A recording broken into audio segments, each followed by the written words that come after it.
powered by Reviting, streaming from the Reviting Digital Studio. It's the David Daily.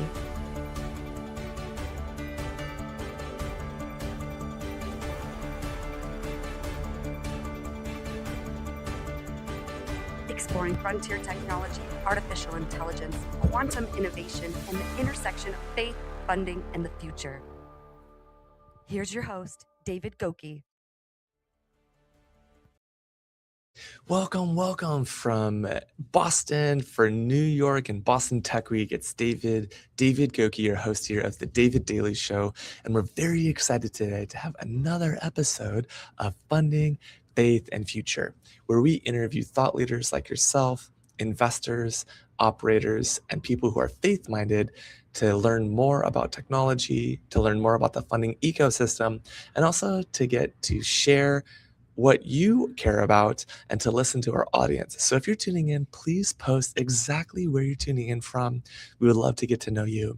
And if you're on LinkedIn, we love to go live on LinkedIn.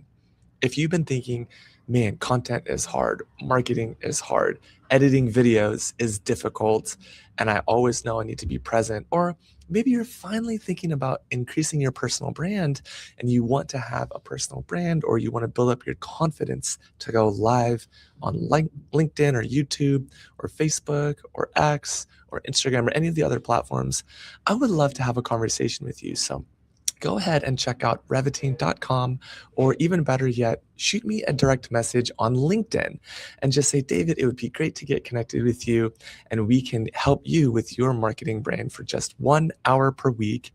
We've created a leveraged system on our time where for just 1 hour a week, you two could also go live. And guess what? With this long hour of long form content, we then repurpose that into short form videos, posts across all social media, carousels, and all the ingredients that you would need to be successful. So without further ado, I want to introduce our special guest, Yoon. Yoon, welcome to the show. It's so great to have you today. Where are you tuning in from?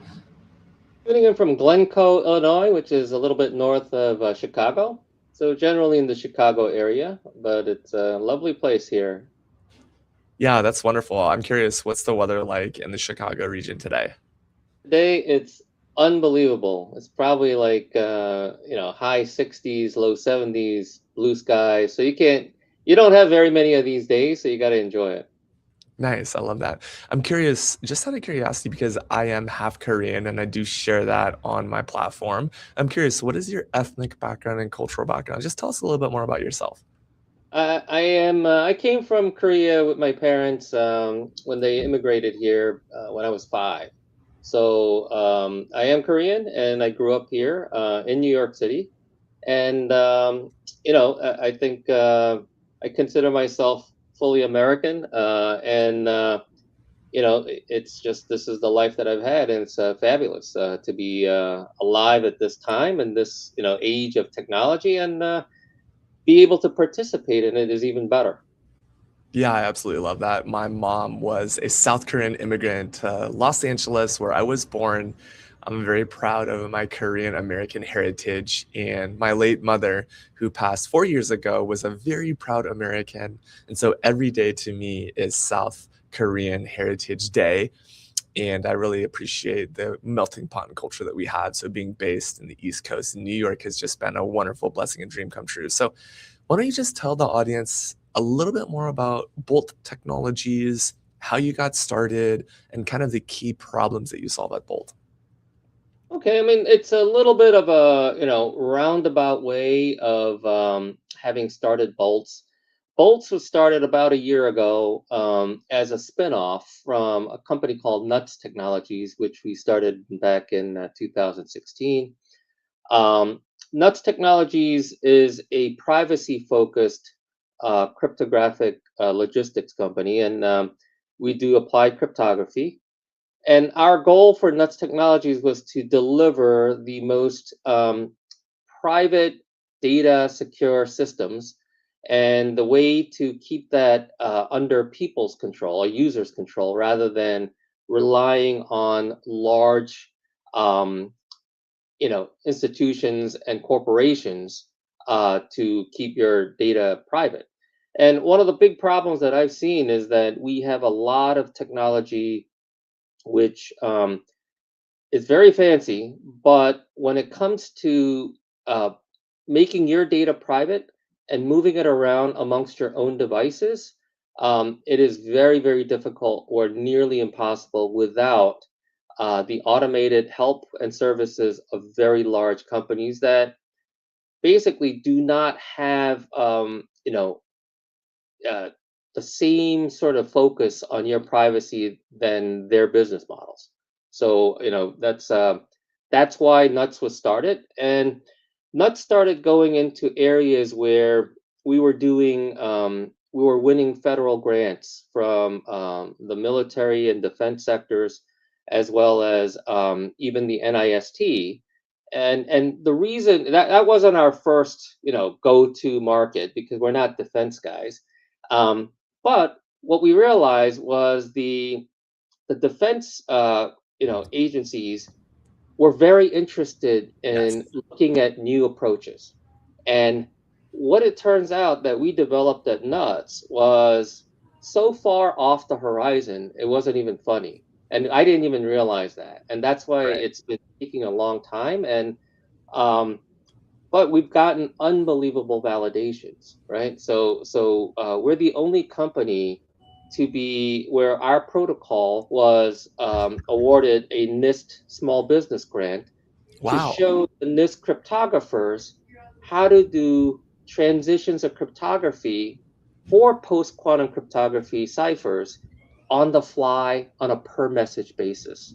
And Wow. and what they told us was that we asked when I first got on the call with them after we won it, it's a 6-month project. They give you $100,000 to do it.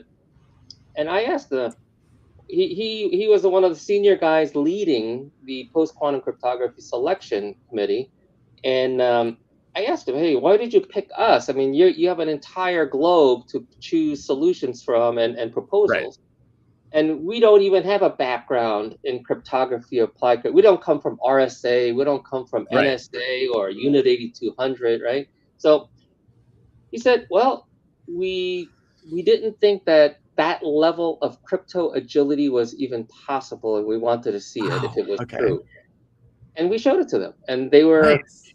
and interestingly enough, at the end of the 6 months, we demoed the whole thing, and they really loved it. And we had this already working. It's just we integrated any PQC libraries that we could find, which was the post quantum cryptography libraries, and um, and then at the Nice. end, one of the members over there said, "Hey, did you guys look at blockchains?" And we're like, "We're not blockchain guys, but Right. what about it?" And they said that your technology may actually be able to help them. So that started the conversation amongst ourselves to do a little research. And we went back to our limited partners and told them about what our NIST conversation and project, uh, how it ended, and what was the suggestion. And they really liked the idea. So our current investors at the time in Nuts threw in another $1 million. They said, hey, get Bolt started and concentrate on taking your protocol technology, which we're calling QFlex now, and focus it to commercialize it for the blockchain industry. So Nice. in essence, what it turns out to be is that when you do a blockchain transaction, that turns into what we call a QFlex message. And that means that we have the technology to be able to have a user change the digital signature methodology that they use to protect that transaction on the fly. Wow. I love that. Yep. Wow. We have so much to talk about. Coming from Microsoft for 10 years, we invented 3 security products there. So the format for this show, as you know, Yoon, is funding, faith, and future. So we have 3 specific topics, and we're going to get right into that first one on funding. Okay. Hi, you're frozen there. Funding. Time to talk about funding.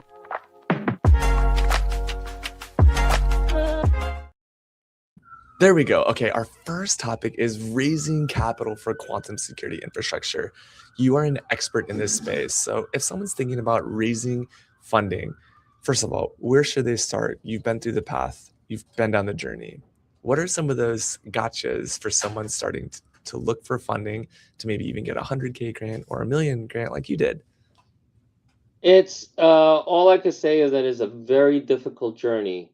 Mainly, there's several factors that are working against you. First of all, not many people, especially the masses of investors out there, they don't have specialists who look at cryptography or applied cryptography, especially when it comes to post-quantum cryptography security. And so you need to find the right audience, and that's very, very difficult. Um, and then secondly, you need pedigree. Pedigree definitely helps.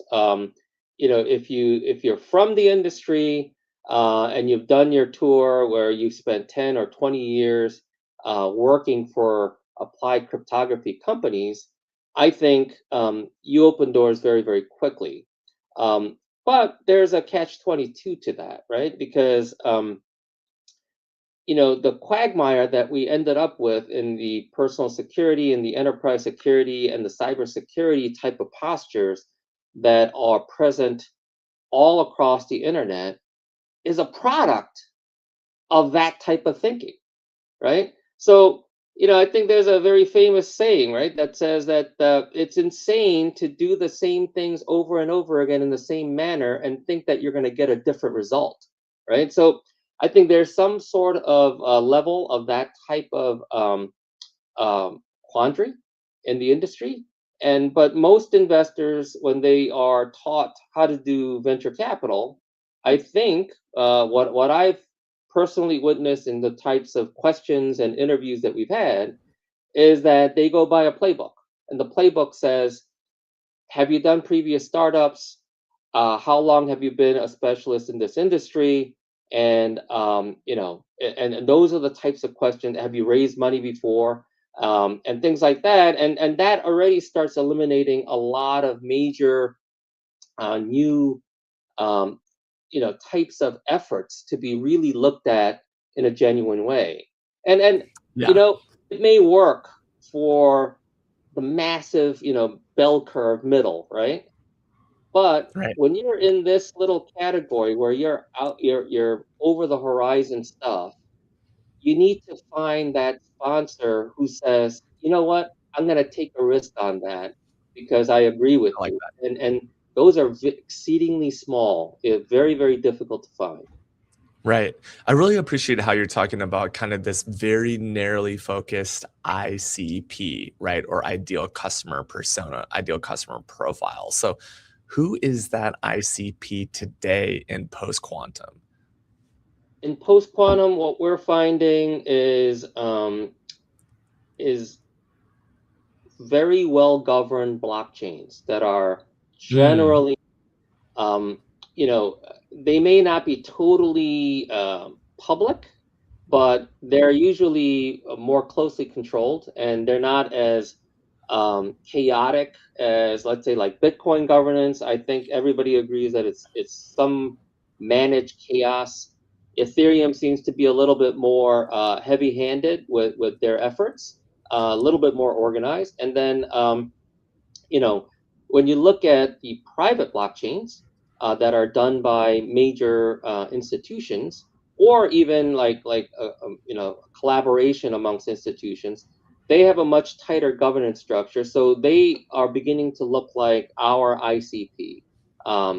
That you need a tight governance structure that can make decisions, and you need to be able to contact the right technology teams within there, and even in the IT space within blockchain, it's a very narrow focus, and it really boils down to just a handful of people, maybe even two or three people at most, within major efforts that you have to get to, and they have to be open-minded. They right. because a lot of I got to tell you, a lot of very experienced, very sophisticated technologists are sometimes very biased. Right. Right. And that biases shows up in the technology that they build. Yep, But I focusing on tell funding, right?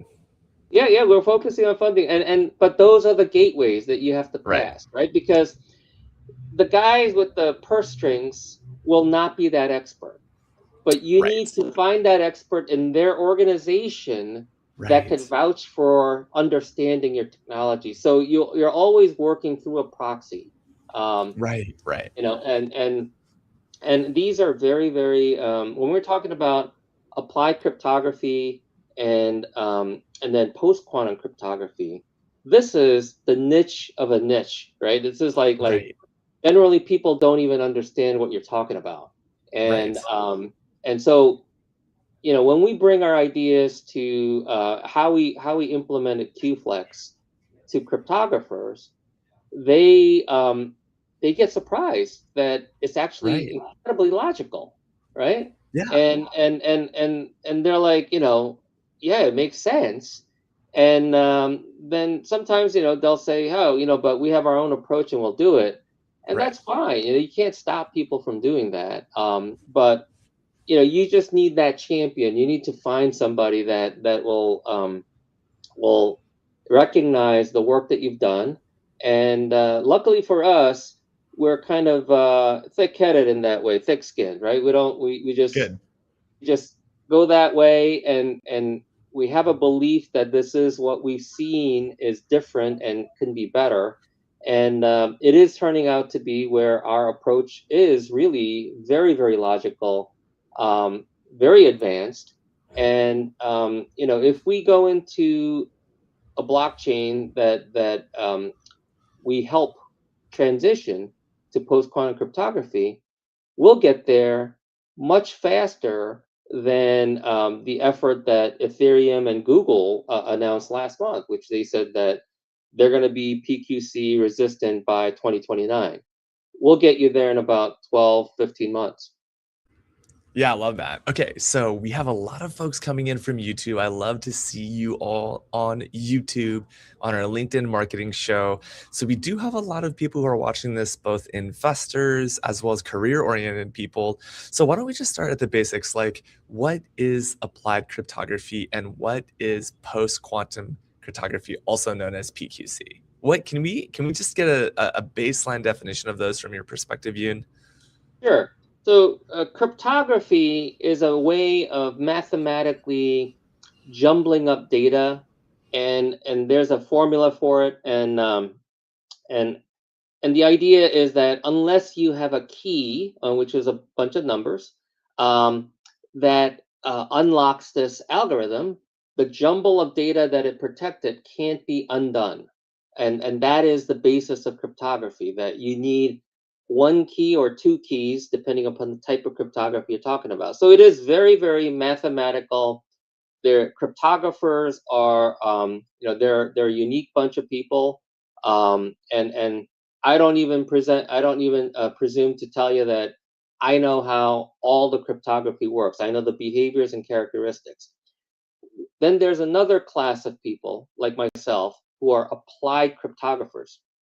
Applied cryptographers take the characteristics and the fundamental basis of a cryptographic approach, and there's many of them. So that's the key, is that there's many algorithms that can protect data, and we'll go to why that's so. But applied cryptographers take the variations of these algorithms, cryptographic algorithms, and apply them to computer systems in order to protect data at rest and data in transit. um, and so that is what these two fields are. Now, cryptography itself has two types of approaches of securing data. One is called public key cryptography, and then the other one is called symmetric cryptography or secret sharing. And they have their useful functions, but the characteristic is that public key cryptography has a public and a private key that's matched. It's a pair of keys. And the way the pair of keys are generated is through some sort of mathematical relation, at least for the last 50 years. The two most popular methods is called RSA, for the three MIT professors who invented that one. And then The second one is called elliptic curve cryptography, and or simply put, ECC. So these are called asymmetric public key cryptography, which always produces keys in pairs. And that is the essence behind maybe, 99% of the assets protected in the blockchain world, right? Most blockchains used and settled on using ECC cryptography everywhere and for digital signatures. And so when people talk about, hey, I have a wallet, I have a cold wallet or whatever, they're safekeeping their private key, which allows them to sign their assets to give away to somebody or buy something through a cryptocurrency transaction, that they use their private key to digitally sign a transaction saying it is them doing it. And then the public key can be exposed to the system, and anybody can actually verify that digital signature came from you. Um, at the heart of the quantum revolution is that back in like 1996 or 97, a scientist named Peter Shor, um, created an algorithm called now is appropriately called Shor's algorithm.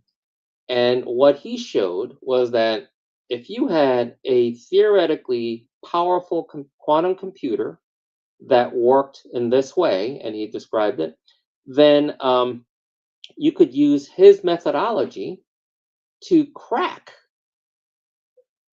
cryptography like elliptic curve cryptography and RSA, which is asymmetric cryptography. And that was groundbreaking that such a methodology can exist if you had a relevant quantum computer that was powerful enough to do that. And so that wasn't really taken very seriously by the industry when he published the paper, but over the last 30 years, that's changing, right? Because the actual development and advancement of quantum computers have now accelerated to the point where they could literally show that for smaller size keys, Peter Shor's algorithm actually works. And now your ECC and RSA protected data is being threatened. Every time there's a new quantum computing advancement announcement, there's a flurry of panic and attention paid to this, because then every time you get one of those announcements, we're getting closer and closer to our modern cryptography system breaking down, which is so to put it to give you the effect of what RSA and ECC protects. You're talking not just blockchains, you're talking financial systems, your web browsers, um, everything on the internet that requires any kind of protection, which is like Zoom sessions, phone calls, streamings, anything. And then on top of that is national security. All intelligence, all military systems rely on this type of computerized privacy mechanism. So, you know, it's that's why there's so much effort and so much attention. And when you see these articles fomenting panic and fear, um, some in some way it is justified, but I think the flip side is that we do have methods that are being proposed and that are being recognized as potentially being very good at protecting us from the type of computations that quantum computers are good at. And these are called post-quantum cryptography ciphers or algos. And so that's what the NIST, the US Department of Commerce's agency that basically is like the national laboratory of the United States, they standardize things all over the place. They standardize, the measurement of the meter, the weight of a kilogram. And one of the things that they standardize is cryptography algos. And they've done a tremendous job in for the last 10 years. They started a post-quantum cryptography selection program where they invited everybody in the world who's a cryptographer, and to submit their best ideas to be in this kind of competition or in a selection process. And in August of 2024, they selected three to be raised to the level of an NIST cryptography standard. And that was called the Kyber, Dilithium, and Sphinx. Um, Dilithium and Sphinx are digital signature algorithms, and then Kyber is a key encapsulation mechanism, or KEM. So now we actually have NIST standards for quantum resilient cryptographic algorithms, uh, standing next to ECC and RSA, which have already been NIST standards for decades. And the problem is that, we say that there's three standards that came out for post-quantum cryptography. Then you go, oh, we're replacing RSA and ECC with three, so it's not that bad. But there's a little caveat. Each of these cryptographic algorithms, including RSA and ECC, and each of the PQC standards, they all come in different flavors, right? So we call them variants. And currently, RSA and ECC have their own flavors. There's probably, easily half a dozen or more. You've heard like you might have heard like RSA key sizes, right? So there's like three or Right. four different key sizes for RSA. Those Right. are all variants. ECC Right. has the same type of variance in parameter selections. The three PQC algos, they come in like 18 flavors, right? And then the next question that you might ask is, hey, why so many variants, right? Why Right. can't we just select, the one that works? Therein lies the heart of this problem. Right. Modern cryptography is not provably secure. So Right. there is no math right now that they figured out. And I want somebody to come up with that, Fields medal for get a Fields medal for doing that, right? But Yeah. there is no mathematical way that they figured out to provably show that any cryptography that they have is secure, Right. theoretically. And because of that, these are all guesses. And the Yeah. only reason we say that AES, the most popular symmetric cryptography, RSA and ECC are secure is that they've been around for like almost 50 years and they've been Mhm. attacked any which way that they've been been able to be attacked, and they've survived, right? So now we Right. feel secure about it. It's called roadware. None of these PQC variants have any roadware and you can't buy it.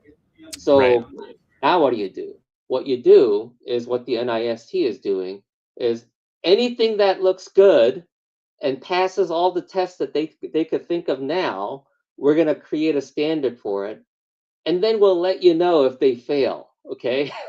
So if you're the customer or the institution responsible for applying this cryptography, now your quandary is, oh, I got all of these variants. Which one do I pick? Right. Um, and then they all have trade-offs like size and speed trade-offs. And which one do I pick? And what do I do if I pick the wrong one 2 years down the road?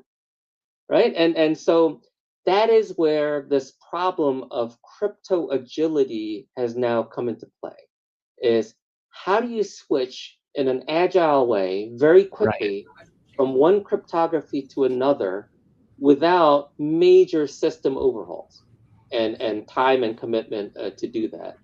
And that's where we come into play. QFlex allows you to do this type of gymnastic with cryptography ciphers on a message level, change it from one message to the next. Um, the normal way of doing it is you stop systems and then Right. you start them with the new cryptography. And the way they deal with past data that's been ciphered is a whole nother problem, right? Right. Right. Qflex has solved all of that, and we have a comprehensive solution to do that. And so, I know that this is a long story, but there's a lot of little factors that come into play, a lot of history, and also the realization that cryptography at its essence right now is not an exact science in that there's provable ways to say this is absolutely secure. Right. There's only been ever one cipher that's ever been proven secure, and that's called the one-time pad. So it's not like you're devoid of secure stuff, but the one-time pad is absolutely useless for a digital world, for Right. communication over the network, and so it's generally not used. Seen dramatic representations of it in the like these military movies where they crack open a code thing and they read each other keys, right? That's the Right. one-time pad. You can't do that for people using it for bank transactions and setting up Right. the streaming or whatever. You can't do it. So we have to resort to imperfect, unprovable um, cryptography, and that's where we are, and that's where we're probably going to be for the next, the future, right? Yeah, I absolutely love that. And I think back to kind of my German roots because my German family immigrated 7 generations ago. And I think back to World War II, which my grandfather was actually alive during World War II. So the very first examples of cryptography was, of course, Morse code, right? Where you're just sending these long and short sounds over the airwaves, and then you could then have your cryptography embedded, your secret code, if you will, embedded Yeah. into those little tones. Well, now, of course, we've gotten much more secure today. But in the post quantum world, which means once quantum computing is ubiquitous, which in other words means you have a very smart computer and set of computers that are everywhere, even at the edge, in your cell phone, in your car, in your computer, your current security methods, your passwords, will all be hackable. So I'm excited to get into that topic later when we talk about future tech. But coming back to funding, you have experience raising 100K for your company. You also personally are an accredited investor, having invested over $500,000 yourself into projects, as well as now securing $1 million once you've kind of gotten that, call it market fit with your product. So why don't you just tell us a little bit about that journey of how you started to get in to become an investor yourself, and also what are some of the things you look for when you're investing into a cybersecurity or a post-quantum product or team? So I have not invested in other companies. I invest in myself because I think it's a healthy thing to do. And if you don't have that kind of conviction, why would anybody else invest in you, right? You can't do that. That's so good. Although you've That's so seen good. other, you've seen a lot of startups do that where they don't have Yeah. conviction, but they know how to sell, right? Well, that's the first question that an investor is going to ask a founder is how much of your own, Right. of course, blood, sweat, equity, but how much money have you actually ponied up? And hey, if you're a founder out there listening to this and you haven't invested any capital, well, why would someone else invest? So I Right. really do appreciate that. And no one on this show over 55 episodes now has said that specifically. So the first step is invest in yourself. So people who are in career right now, maybe you're in a career currently, or you're thinking about making a transition into technology, and you really want to start that company, put aside a little nest egg of finance where you could say, you know what, I think I can really cut down my costs. I can get to a very lean monthly spend or cost structure. And then I can invest and have that nest egg to say, give me 6 to 12 to maybe 18 months of runway. And that's exactly what I did while I was at Microsoft, right? I put up that little nest egg and I said, hey, look, I'm investing in the future, in myself, in what I believe in my team for the next 6 to 18 months. Okay, so now that one has invested in themselves, what was that process like to get that first 6-figure check? And how did you really prove to your investors that, hey, you know what? This 100K is going to be really efficient in my use of funds? Well, first thing I tell them is that I don't take a paycheck, right? So that's how I attest to the frugality of how we run this operation. And also to make sure that we're working on adding value and doing the work that we're doing and to the best of our ability. So that is what we tell them. We actually live by that, and we try not to deal with too much fluff. Now, maybe sometimes you could fault us for not engaging with, let's say, like social media as much as we should. Um, and we have been getting better at that because we have been getting some professional help with that. And but that is also I would say, I'm going to be honest with you, it's a generational thing, right? uh, Right. it's a very strange environment to get used to, Yes. but you see that it is the way things are communicated and highlighted. So we have to deal with it, and I think we're learning, we're getting better.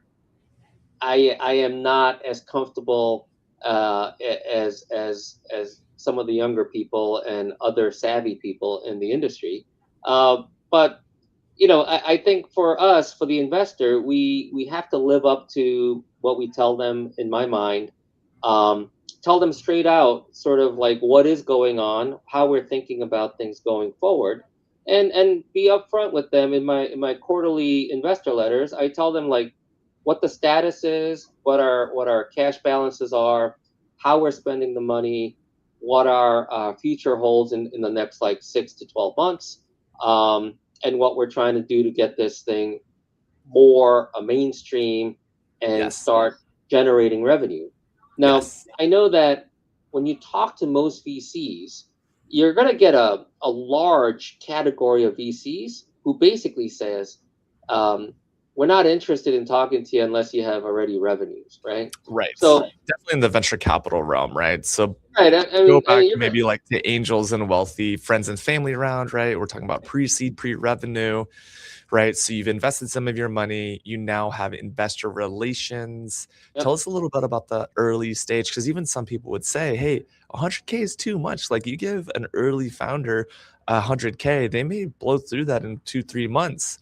One of our startups, actually, we were at a 250K run rate per month with just a handful, a dozen people. So tell us a little bit more about how you quantify that need for that six figures. And, when you're talking to an investor, let's just say a generational investor that might be representing either themselves or a small angel group, how do you really qualify that, yeah, I am the person, or this idea is the person, or this team is the team to really take this idea forward? I think I've surrounded sort of this company with people I've worked with, and for before, and we already have a really great working relationship. We know who can do what and what they're good at, and we're also discovering, new tricks, right? That each person could learn to do as needs arise within a startup. So I think that is a really critical answer. That you know there's this notion that you could just go out and get a bunch of people to do all this work for you. A lot of times I believe that those efforts fail Right. because a lot of the startup effort is, you may have the greatest idea, but if it's not executed properly, it's going to fall flat Right. on its face, right? So Right. you need that core group of people who could execute technologically, strategically, and business wise. And and that's it's I gotta say that I'm the first person to admit that we've not been perfect, but we're learning, and we're learning to do better each time. Good. I love that. Well, Yoon, it is a pleasure to have you on this show. We got right into the depths of the technology and the technical, so I really appreciate that. We have a real joy here with you on the show. So we're going to move right along into our second topic, which our categories on this show, again, are funding, faith, and future. So we're going to get right into our faith topic. Okay. Focusing on faith for a moment. So I love this topic, faith. I love the topic we have today as well, which is really about protecting privacy and trust in technology. So why don't we start at the very basic? What does faith, and I use that word very specifically, what does faith actually mean to you, Yoon? Well, just to say right off the top, I am not a overly religious person. So, I have gone to a parochial school when I was young, very young, Right. and didn't really enjoy it because at that time, corporal punishment was real, and but I believe that if you I did end up going to university for the sciences, so engineering, mechanics, and physics, and you learn that even with science, there is there's a limit, right? And there's things that cannot be explained, but we know how to use it scientifically and engineering wise. And so there's always this sense of how did all of this stuff come about, right? And the other thing is that in this journey with Nuts Technologies was when I was trying to figure out, and you might like this one. When I was trying to figure out how do we make data more private for myself, how do I make it easier to use? I initially tried to concoct a solution of buying software, that's available to a normal retail user. And because I know technology and I know how to use it, to put it together in ways that can work for me, in order to provide this privacy. And that absolutely failed. You can't. These products are not designed to be put together in such a way, and it can't be done. And so I started looking for solutions. And computer science is one of those fields that you probably have access to almost all the best types of thinking in these published papers, published doctoral theses, master's theses, published research projects that you can gather data very, very quickly on the internet. And I surmise that after my research that there is no model, there's no architecture or approach that can satisfy the problem set that I've come for set up for myself in this privacy quest. Um, then I happened to see a Nova special, one of the PBS Nova series on science on DNA. And when I started looking at DNA as a data model, um, I started realizing that the evolution itself has had a lot of the same data problems that we're experiencing within our modern computer systems. And evolution within your own bodies have figured out how to evolve your DNA into giving it objective functions and a method of replicating itself and protecting itself that we don't even do in our modern systems. And when you start looking at your body for from DNA as a data perspective, it's a remarkable system because not only is it self-organizing and self-replicating, self-healing, um, it it manages through one DNA strand to grow your body into trillions and trillions of cells and organize it to function as you and manage all of this data. So think about the complexity. There is no system that's human made on Earth that can manage the amount of data that's sitting in your body today. There's no such thing.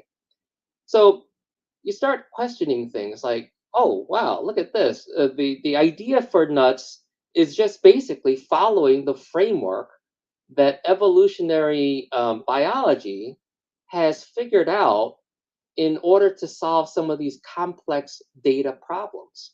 And so, in terms of faith, you go, wow, that's kind of crazy because if you look at DNA as a data model, It is one of the most sophisticated data models I've ever seen in computer science. Um, and it's the only one that I know of that is not made by man. It makes men or women or people, right? It's a fascinating kind of perspective Yeah. on where science and biology and faith intersect, right? Because so if I was Yeah. a really faithful and religious person, I'd be saying, hey, that is like the hand of God, right? And Right.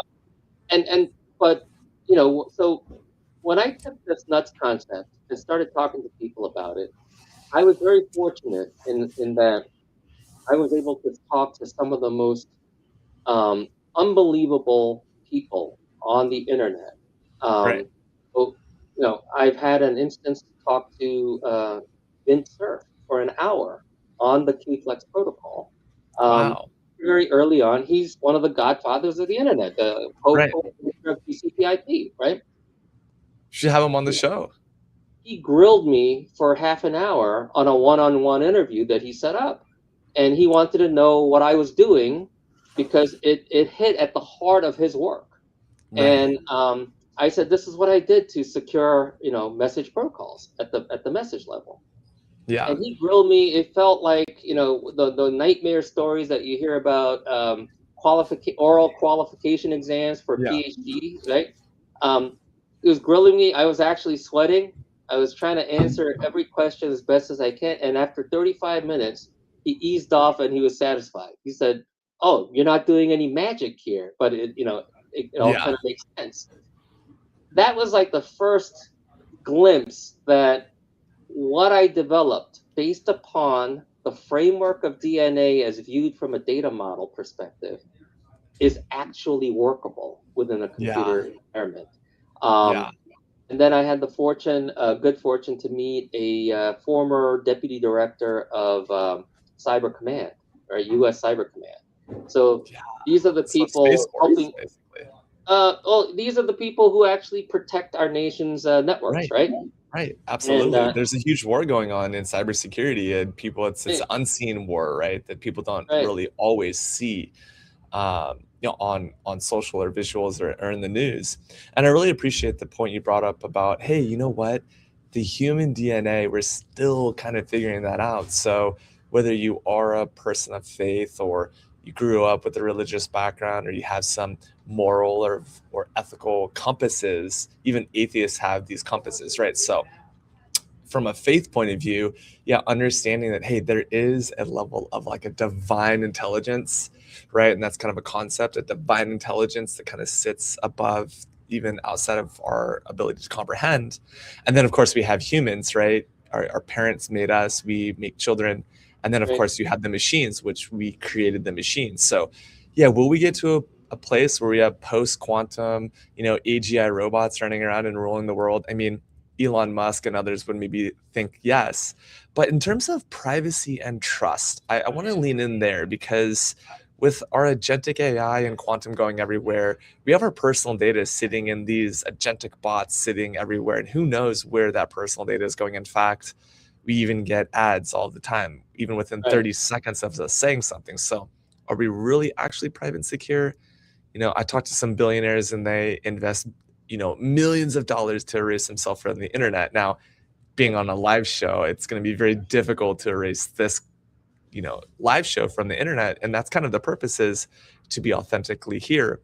But in a world of emerging technology, maybe as we prepare for our final topic in the future realm, like how do you actually be private in a world where, you know what, our younger generations are almost subscribing to anti-privacy. It's like, hey, here, take all my data, make it better, give me more personal experiences without kind of violating my trust.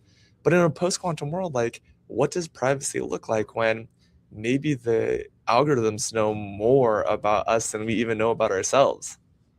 Well, I mean, I think there's you got to first come up with, there's a difference. Like when you mentioned this podcast, it's going to be Yes, out there forever, but we both agreed to do this.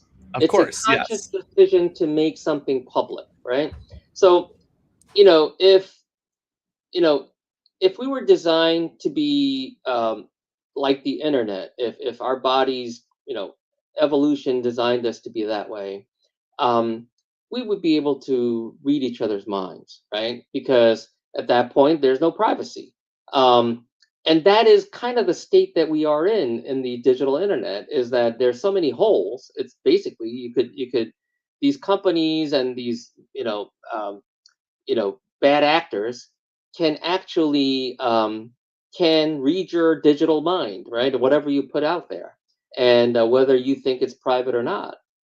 And but so the nuts way of doing things is to try and preserve and replicate the inherent privacy in nature's model, right? So our the way we're built is that unless I speak or write or express to somebody else what I am thinking, they will not know.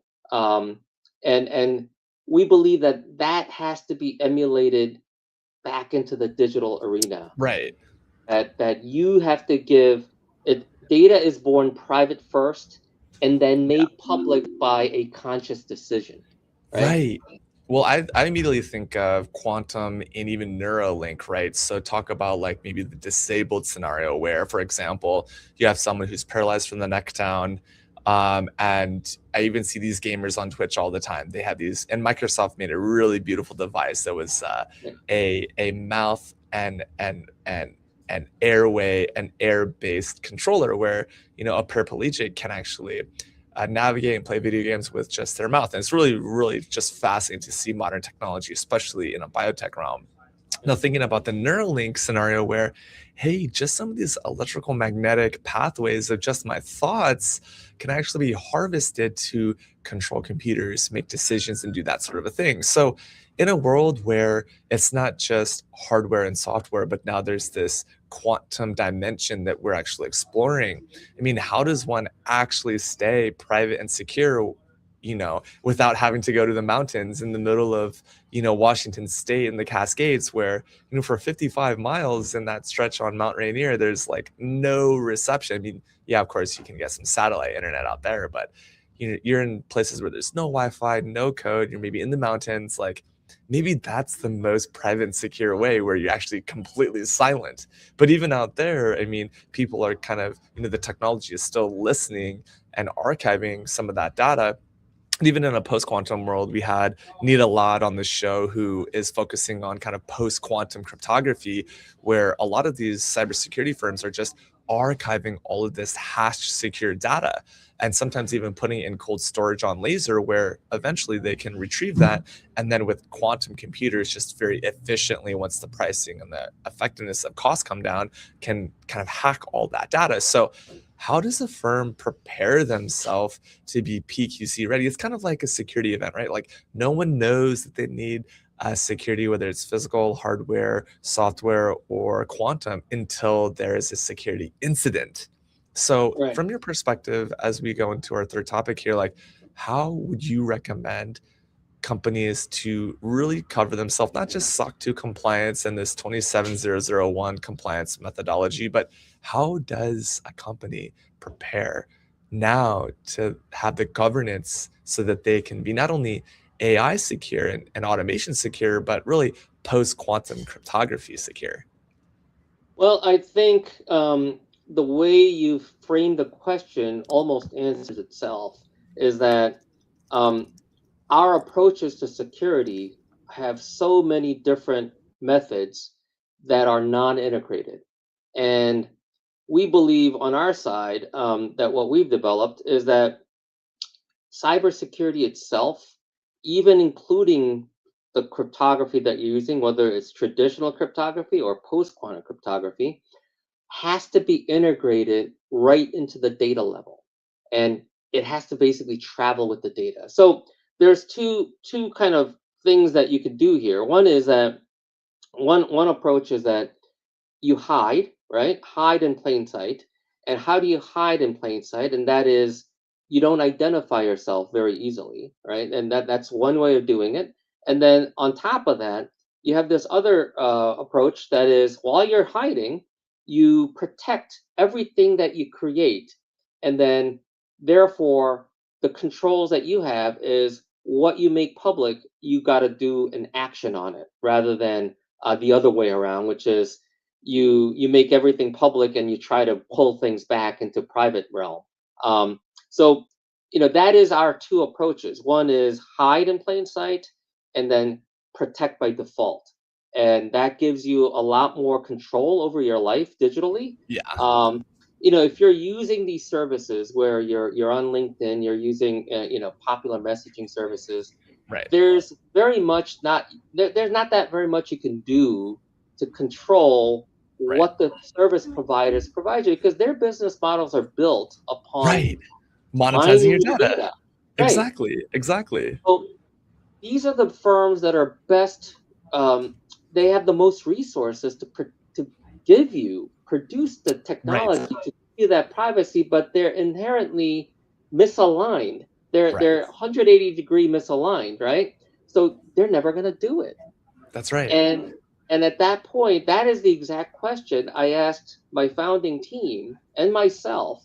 Right. What do you do when you think you have the solution or a solution, Right. and you don't think anybody else is willing to do it? Right. Do you raise your I love hand and that. try it or not, right? Well, you don't want to be saying, hey, and like I told you so, but I think sometimes you learn through experience and sometimes you learn through good mentorship and good application, right? So yeah, these are really, really forward thinking, pioneering conversations in terms of how to protect yourself post-quantum. And I'm excited to actually talk about our third category here of future tech. Let's talk about quantum and the future of technology.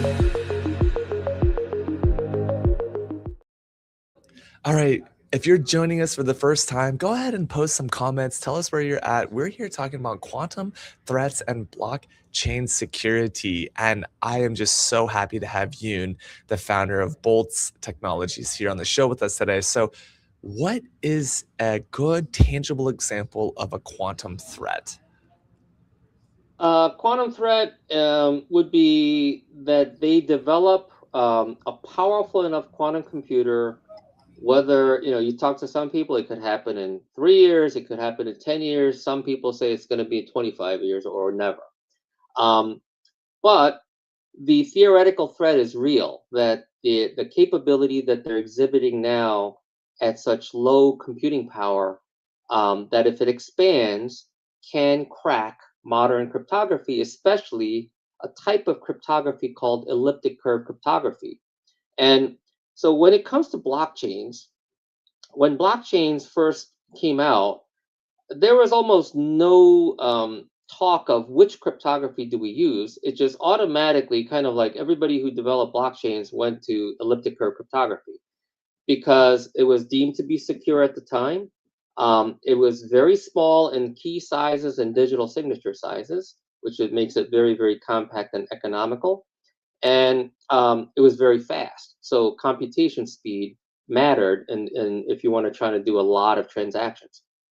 And so blockchains migrated automatically by default to like using ECC everywhere for authenticating a user spending their crypto or receiving crypto.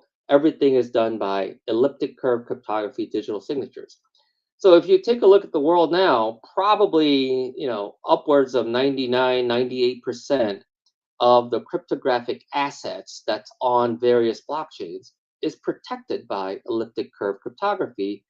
And it's not just one elliptic curve, there's many, many variants for elliptic curve. And so that's how the risk has now focused in on that one type of protection mechanism. Right. Now quantum comes along and says, hey, we may be able to break that. So this is almost like, everybody in the world locks their doors at night. Every apartment door, every house door is the same lock manufacturer. And Right. somebody finds a way to break that Skeleton lock. key. Right. And now you're like, we need to change locks, right? Right. And the problem is that you're looking for locks that could be forever secure. There is no Right. such thing, not yet. Not yet. And you may find the lock that you choose, which is now these post-quantum cryptography ciphers that are resilient to Right. quantum cryptography, quantum computing, um, that they may fail overnight. And if you do, you want to change that door lock very quickly, right? Right. How do you do that? Now, what we bring to the equation is that, oh, changing locks quickly, crypto agility, very Right. important. The way most applied cryptographers are thinking about crypto agility is let's stop the system, put in the new cryptography, and then have a migration path and have everybody change over at the same time, right? Right. And those are incredibly painful. Right. And by And that time, perpetrators or nefarious parties have already gone inside your house, they're cooking right, in your kitchen, they're checking out your bathroom. I mean, they're in the attic, like all these things, right? And right. almost to build on that metaphor, it's like you don't even need another lock. It's not, you don't need a faster horse, right? In Well, quantum cryptography, also, you need like a car, or you need to like destroy the house and like build something underground and have like a DNA or like a biometric form of security. It's like you can't even just replace it with a key lock. It's like it's got to be post quantum ready, especially so if you're on blockchain, right? Which we all thought blockchain was hyper secure, but guess what, guys? Quantum breaks blockchain. So focusing on that future tech topic of quantum and blockchain, how do blockchain owners, which is your primary audience, how do blockchain owners prepare to be post quantum ready? they need the right technology crew that can ferret out the best solutions, Right. um, and be able to assess it and see how to protect the future. Now, one thing that I did not mention before when I was talking about the cryptography landscape is that I told you that the NIST in the US has been the kind of the unofficial world's you know kind of standards maker for cryptography. Um, but now that's changing. China and South Korea has their own PQC agencies, and they're creating their own standards, which is different variants of the same type of crypto. Right. Right. Now Yeah. you Well, this is really fascinating, Yoon. and Yeah. so now you have multiple lock makers all attesting Right. that you got to use this. So if you're in their jurisdiction, you got to use their types of locks. How does Right. financial companies talk to one another across when jurisdictional cryptography comes into place? Um, how do you change quickly enough? How do you even do Right. that interoperability? Very complex problems. And Right. so that's where you need forward thinking. You need a better Right. technology that is very agile. So I don't know. I grew up watching like kung fu movies and Bruce Lee Yeah. movies, right? So Nice. you know that like when Bruce Lee created Jeet Kune Do, right? One of his things was that you don't stick to a style, right? You adjust to the fighter that you're fighting at the Right. instant that you're fighting, and Right. that's why he doesn't have a form, right? Right. And and Exactly. and so that's what you got to do. That is like if that's martial arts agility, we got to Right. do the same type of thing with crypto agility. Is you got to Right. change on the fly. If you see the vulnerabilities, start passing it over to the next one, right? Very very Yeah. quick. Yep. Yoon, this is so good. This is so incredibly good. I am just elated and so grateful that you're on the show. Of course, we have cultural similarities and also a deep passion for crypto and quantum blockchain. So, you know what? Just before we close up, I feel like we could talk for hours on this. We're going to have you back on the show. But we do have a special anchor segment, which I'm excited to share with you and with the team. So, let's go ahead and go to our anchor segment, Beyond the Bag. Beyond the bag, beyond the bag, beyond the bag. Okay, so this segment is all about Yoon. What do you carry with you in your bag with you? I'm a traveling guy. I typically travel with just a 15-liter bag. I've got my 15-liter bag here only. So very lightweight. So I do care about every little thing in my bag. So I'm curious, what is in your bag today? I carry.